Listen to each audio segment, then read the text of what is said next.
Kung kayo lang ang nag-vision, makikita nyo kung tatayo ko isang lugar, makikita nyo kung anong mga reaksyon ng mga tao, kung paano yung lipayanig yung dagat pag usok ng, makita mo yung pag-ano ng apoy.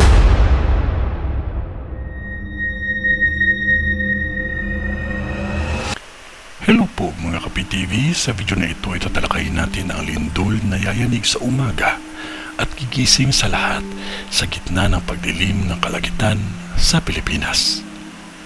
Pero kung ikaw ay hindi pa nakasubscribe sa aking channel, baka naman.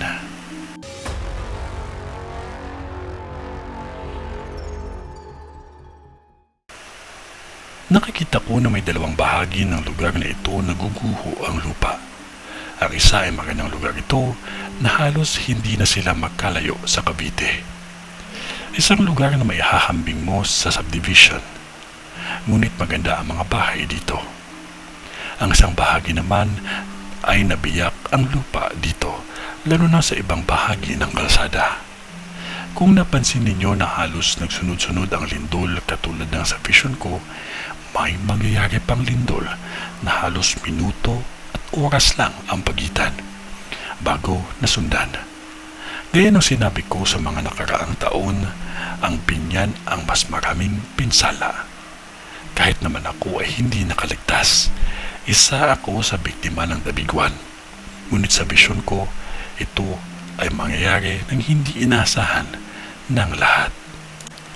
Isang may araw at ang isa ay mangyayari sa oras na madilim ang kalangitan. May nakakita akong aksidente na mangyayari pa lamang na halos hindi maunawaan ng lahat sa tindi ng pagsalpok nito, na kung saan may ilang nakasakay na nadamay. Maging maingat lamang sa pagmamaneho at laging manalangin lamang. May nakikita akong apoy, malaking apoy ito, at lalo na sa Binyan, Cavite at Bulacan. Isang apoy na halos mabilis kumalat sa tatlong lugar ninyo. May nakikita din akong train na maaksidente. Isang aksidente na malakas ang impact. Mas mainam check nyo lahat, lalo na ang mga dinadaanan, nang maiwasan lahat ng pwedeng mangyari. Mga taga Cavite, kung ang negosyo mo ay malapit sa gas station, maging maingat dahil sa sunog na hindi maawat-awat. Mag-iingat lamang ang lahat at huwag kalimutan na manalangin palagi. Walang imposible sa panalangin. Ito ay ang bisyon ni Madam sa Laguna.